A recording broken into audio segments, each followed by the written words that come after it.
मिट्टी के सोने और चांदी की जादुई बालों की कहानी। सुमन और श्याम मिलजुल कर खेत में काम किया करते थे। उन दोनों की कोई संतान नहीं थी। सुमन दिखने में बहुत सुंदर थी। पूरे गांव में उसकी सुंदरता का मुकाबला कोई नहीं कर पाता था। भूरी भूरी आंखें और नागिन से लहराते लंबे लंबे बाल, चांद की तरह चमकता हुआ चेहरा था उसका। लेकिन इस बात का उसे जरा भी घमंड नहीं था। उसकी बस एक ही इच्छा थी कि वह ऊपर वाले से दुआ करती थी उन्हें संतान की प्राप्ति हो जाए। मैं मंदिर से आ गई हूँ, लेकिन आप अभी तक सो रहे हैं। क्या बात है, आज काम पे जाने का मन नहीं है क्या? काम तो करना है सुमन, लेकिन थोड़ी तबीयत ठीक नहीं लग रही है। मन भारी लग रहा है। आप दिन रात इतनी मेहनत जो करते हैं, वह भी बिना आराम किए, इसलिए ऐसा आपको लग रहा होगा।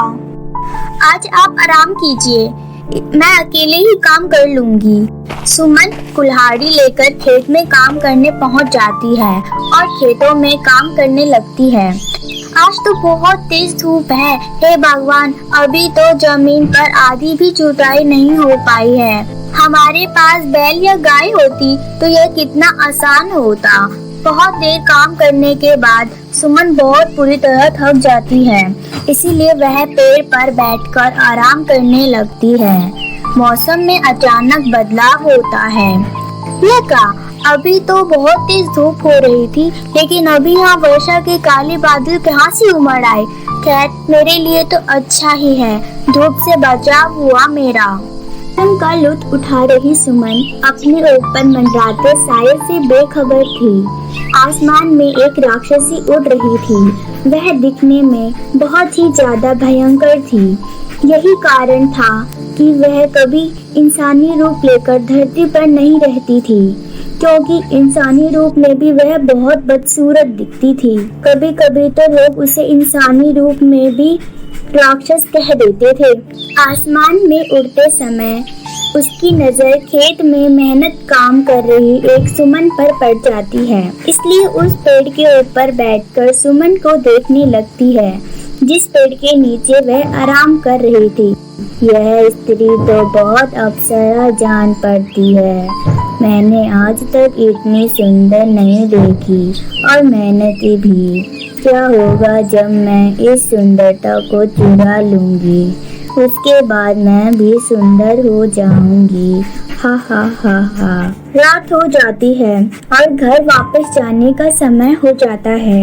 सुमन अपना सामान लेकर घर को निकलती है। पूरे रास्ते उसे ऐसा महसूस हो रहा था कि जैसे कोई उसका पीछा कर रहा है, लेकिन जब भी वह पीछे मुड़ के देखती, उसको कोई नजर नहीं आता था।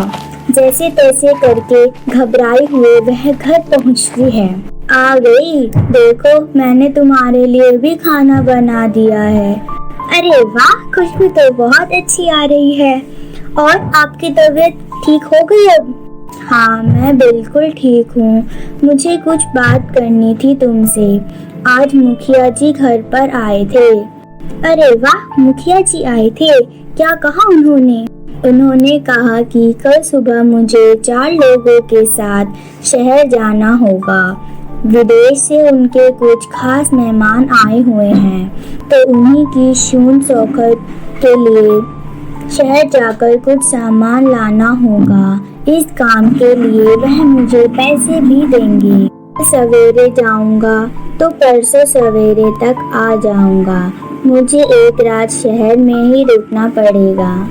जी, मैं सुबह आपका खाना बांध दूंगी। और आज तो बहुत गर्मी थी खेत में।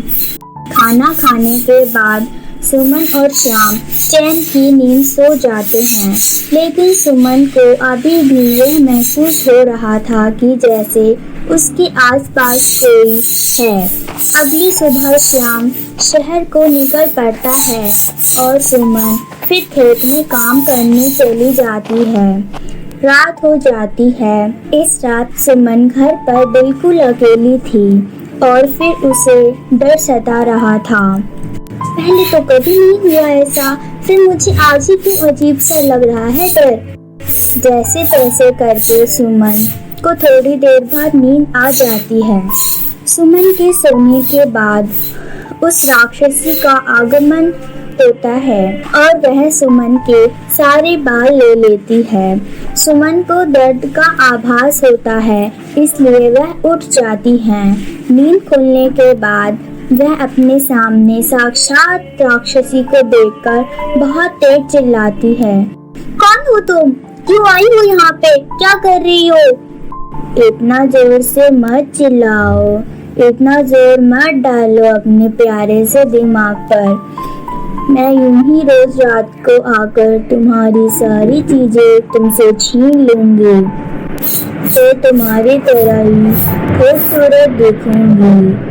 तुम्हारे बाल ले जा रही हूँ, अपना ख्याल रखना। आज की रात वैसे भी तुम अकेली सो रही हो, इसलिए। इतना कहकर राक्षसी उड़ जाती है। जब सुमन का ध्यान उसके सर पर जाता है तो वह उसे देखकर बेहोश हो जाती है। अगली सुबह उसका पति श्याम उसे देखकर हैरान हो जाता है। सुमन यूं ही बेहोश जमीन पर पड़ी थी।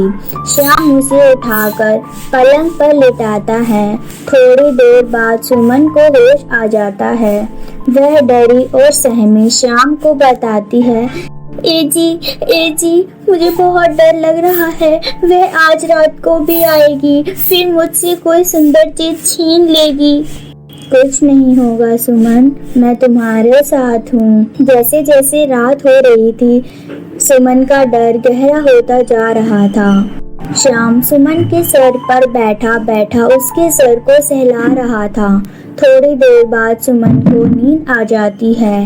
श्याम भी उसके सर के पास बैठकर झपकी लेने लगता है।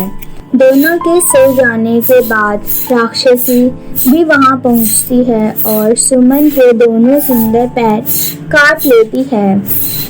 इतने में श्याम की आंख खुलती है और वह राक्षसी पर हमला कर देता है, लेकिन वह राक्षसी सुमन को बेहोश कर देती है और श्याम को भी बेहोश कर देती है और हवा में उड़ जाती है। पूरी रात सुमन अपने पैरों के दर्द से तड़पती रही। अगली सुबह जब श्याम को होश आया